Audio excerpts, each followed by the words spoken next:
All right, so because this is show and tell, we're going to do a quick intro, go down the line, and then in the order that we're sitting, we're going to go ahead and walk through some of the creative work that these fine panelists have been doing. So, and let me grab the clicker. But while I'm doing that, Savannah, why don't you go ahead and start introducing yourself? Awesome. Hey guys, my name is Savannah Sager. I'm a senior analyst on the email marketing team at Victoria's Secret & Co. My primary responsibilities are email, customer journeys, and the loyalty and credit card program.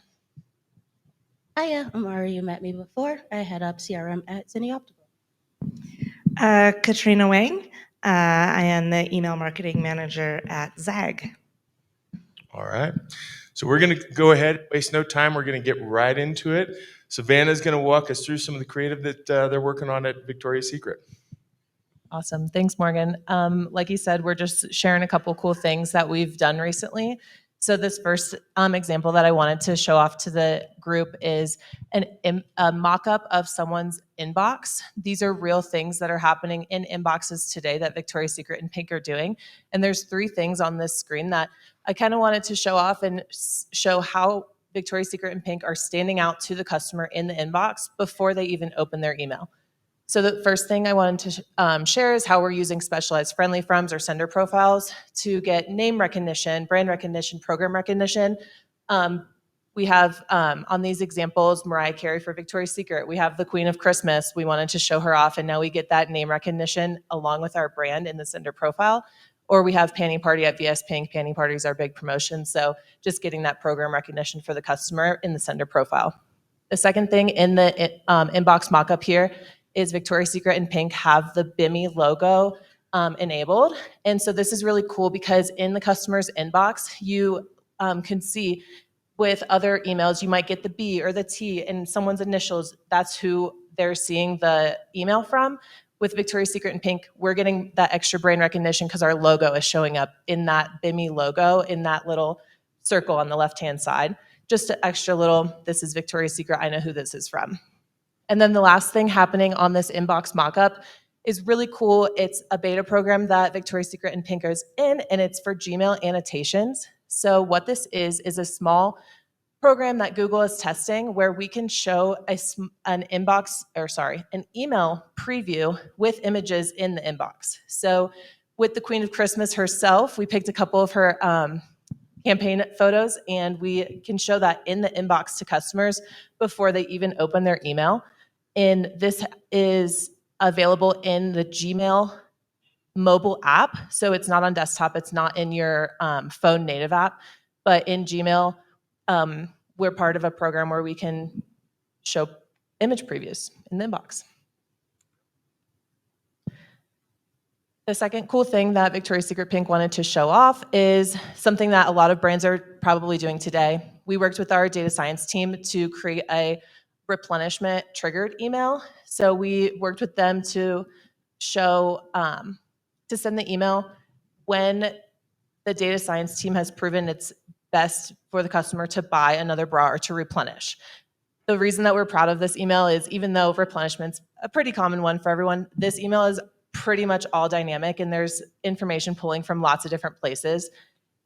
So we have at the top a personalized loyalty dashboard pulling in points or rewards or the customer's status in the loyalty program.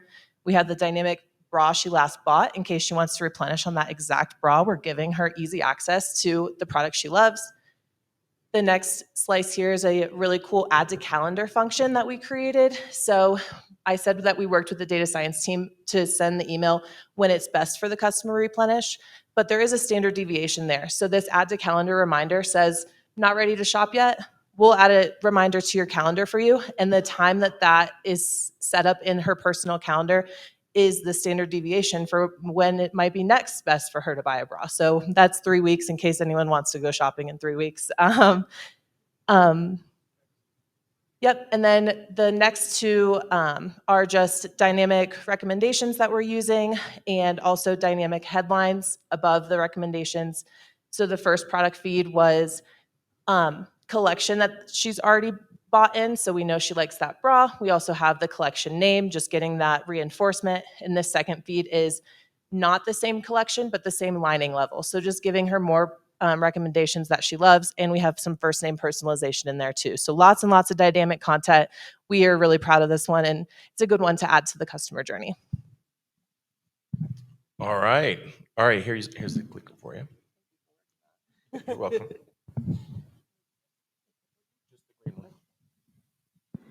Okay, so this one's really fun for us. We've been testing a lot of interactivity across the clients that allow it, and we've seen a lot of success and a lot of lift in conversion and transaction. So what happened here is on our promo campaign that we ran, we've been testing it across all of our promos this year. We had a section of the email that said, what kind of frame shape do you like? And when the user clicked the frame shape, we would show the corresponding like additional marketing context for that frame shape. Not only that, we add that frame shape that they clicked to their profile to enrich their profile even further, and we use it in AI. So then a user would also get a follow-up email a few days later showing them round glasses.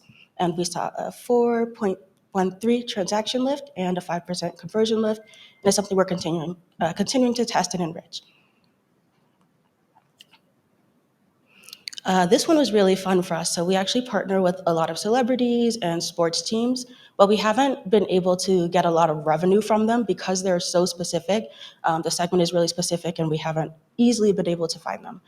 So with this one, we rounded up all of our different partnerships and actually organized, we tested, A/B tested, organizing the brand partnership based on the user's affinity, what they're most likely to engage with, versus just the generic, like showing in order of what was most important to us. We did see a slight lift in transaction and conversion. And one thing that came out of this actually is we needed a lot better product tagging. So there's a huge product tagging strategy going into place right now so that our AI model is stronger and can better recommend these like more content recommendations versus just like frames, like you like round frames or cat eye frames. This one was actually really big across our company. So we've been testing aligning with some of the quirky holidays that exist. So with this one, we spoke to National Coffee Day. We included a little part that was about purchasing, but really it was just drive more education for the user. So we gave tips on how coffee actually impacts your vision. And we worked with our in-house doctors to develop blog content and tips throughout the month. And then we also included a section on our products. So these glasses are actually anti-fog glasses. So we felt that was relevant for coffee, obviously. When you're drinking coffee, or like a warm beverage, your glasses can get foggy. With our anti-fog lens, they clear up really quickly. And then we also included a little recipe that one of our internal team members provided. So this one, all of our internal team members actually like messaged us on Slack. They were really excited about this campaign. And we had users on social media reaching out to customer service, telling them how much they liked it. I actually included a little screenshot from LinkedIn, but we had someone on LinkedIn like breaking down the email and how much they loved it as well. So we were really excited about this one. And people do still love email. And this one was really fun. We took, again, just aligning with a holiday, we took kind of some of the great debates around holiday meals and used it to engage the user and draw them to our promo. So which side are you on? And you guys can vote or debate yourselves. We had sweet potatoes with or without marshmallows, apple pie or pumpkin pie. This actually caused some debates within our team as well. And it was as successful as our Black Friday campaign, actually, on Thanksgiving. So that one was really fun. And this one was about our migraine lenses. So we launched a new product, and this was the first time we had a product launch where CRM was able to inform some of the strategy and also develop a testing plan. So a lot of the testing that we had was based on empathy for the user and education around migraines. Some of the things that we tested were including that stat 1 in 7 people experience migraines. We tested in text messaging and in subject lines, it's not just a headache.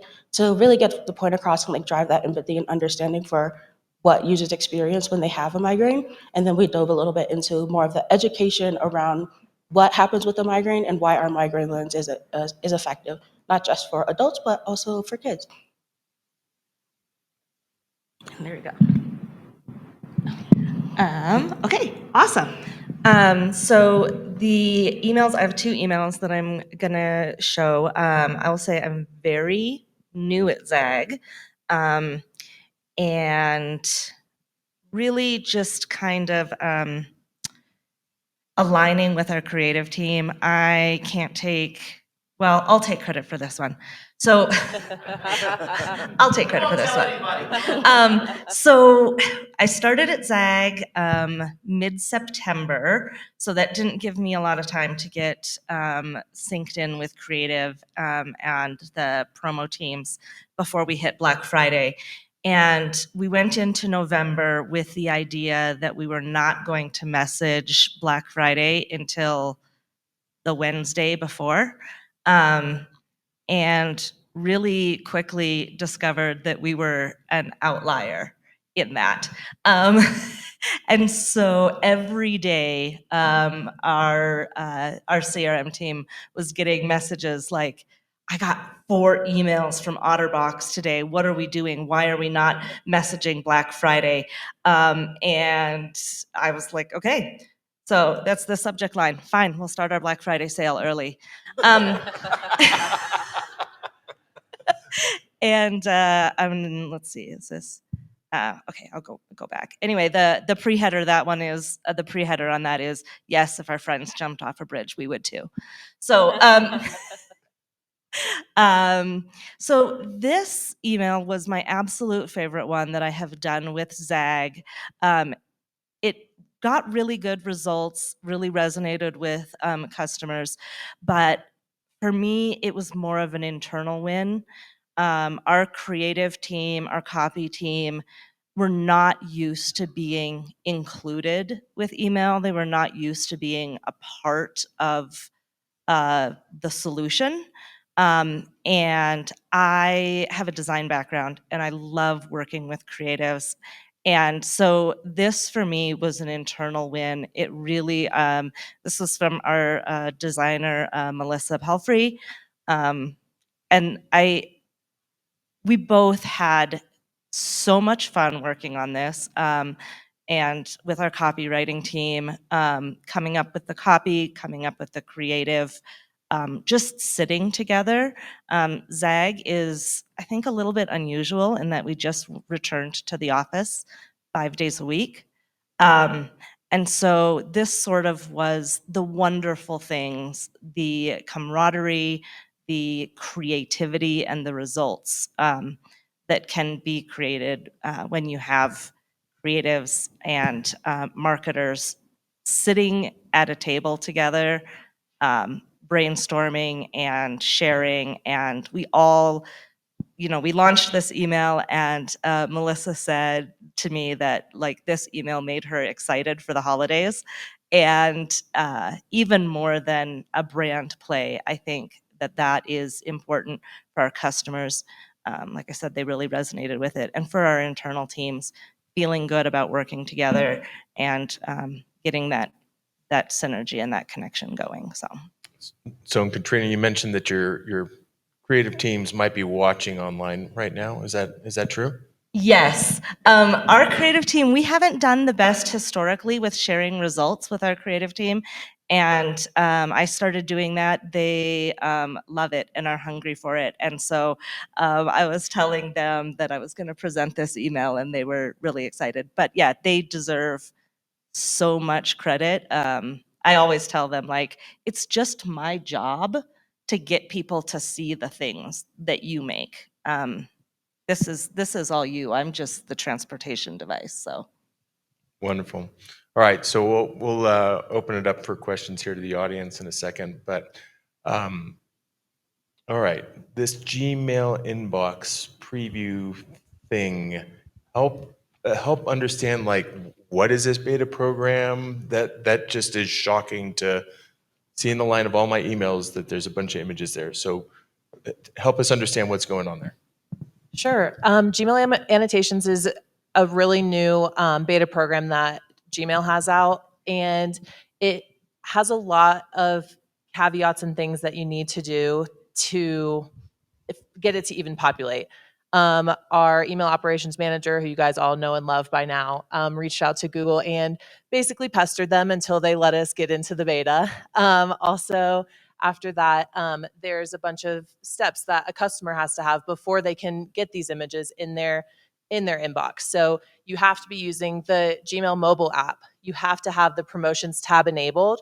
And then after that, Google has an algorithm that will only show these Gmail annotations for something that's relevant for you. So we kind of think that the reason for that is because no one wants their inbox to look like Instagram. We're not starting to scroll, but maybe if there's one or two brands that they can test and get results for, then maybe they can give you personalized a little preview of the image. So our Gmail annotations do not show up to everyone. It's a very select group of customers that Gmail is testing out.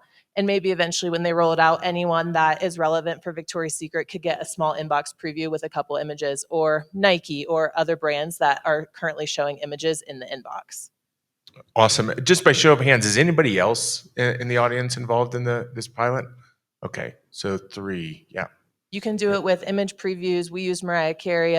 We just did a graphic text one for Black Friday, just one. Or you can do product carousel feeds too. So there's kind of some different options to show your customer. Great. Jeff, do we have folks back there? I have a question for Ari while we're waiting. All right, go for it. Sorry to make you guys wait. I wanted to ask you about your coffee day email, because as a retailer like yourself, we've tried to do blog emails and they just don't perform as well. And people like to shop in our space, at least. They like to shop, not necessarily read. So did you guys have a lot of engagement on that one? We saw a lot of engagement clicking through to the blog, and one of the big investments and a lot of support that we've gotten actually from the CTO and the CEO is driving more education within CRM, which is a dream, obviously.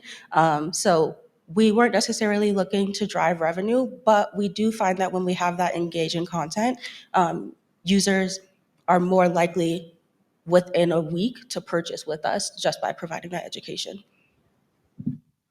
All right, questions. Don't forget to say who you are and where you're from.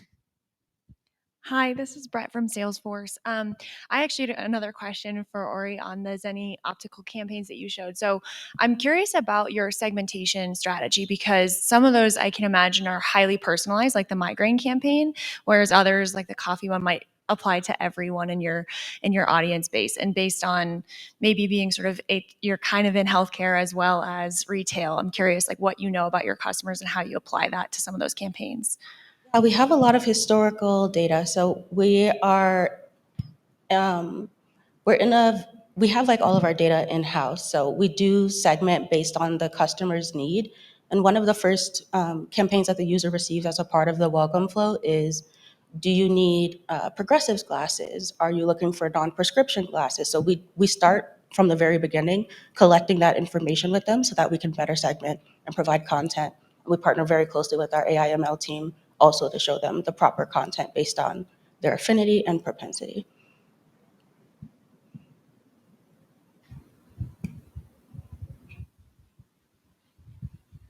Hi, Ryan from Victoria's Secret. Another question for you, Ari. On the voting campaign where you were making people hate each other by splitting sides, I was curious how that actually worked in a customer's inbox. Could you click on multiple options within the campaign, or when you clicked on one, did it drive you to a page and you'd have to come back? Kind of curious on the customer experience. For that one, they all just linked to the promo itself. So we could tell what they were clicking on and what they were voting for, but we didn't necessarily tailor their linking experience, because really the goal is to get them to shop the sale. Thank you.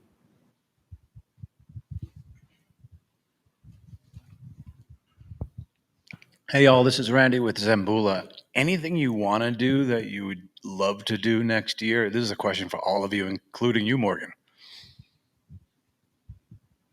I want to go to Italy, and I want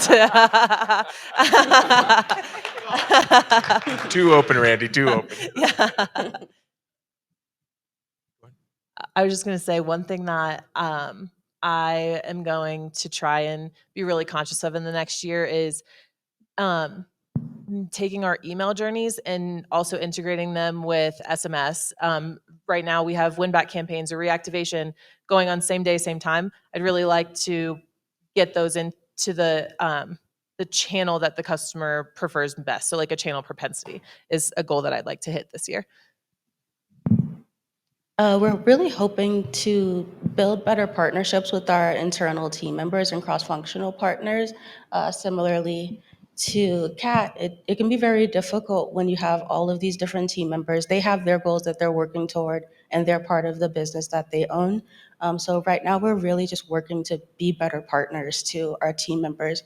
We have like a lot of knowledge and a lot of expertise across all of our teams. So being better partners to them, letting them know that we support them, and building better processes so that we can be more efficient. Yeah, that is a hard question because I am very new to Zeg, and there are like a million things that I really want to do. Absolutely, I think that we have so much talent at Zag, but our processes need to be improved so that we can really gain some efficiency and really what I'm trying to do, show off that amazing, amazing talent. And then the second thing that I am super, super stoked about is launching a modular AI kind of driven format for our emails, similar to what you guys showed in your presentation the other day. So, And win a seat in Congress. yeah, and also like my side hustle is that I'm running for Congress in Utah's Congressional District 4. So There you go. Just because she didn't have enough to do. I will answer that question two ways. One, from the work I'm doing with Young Life, I would like to. I'm going to be showing a lot of these presentations to people back there to say like, this is what we can do if we all start rowing in the same direction. And then, frankly, I want to see a lot of you guys back at Amelia Island. So come up if you want to. I know there was at least a couple people who were like, I should have presented this week. So come up and grab me at the very end, and we'll figure that out. I had enough of a plug for you, Randy? All right, go ahead, Ryan. Ryan from somewhere. Where do you guys get your inspiration? Right, a lot of this creative was very creative, was very edgy, was very edgy, and just it's a beautiful piece. Right, where do you guys get your inspiration from?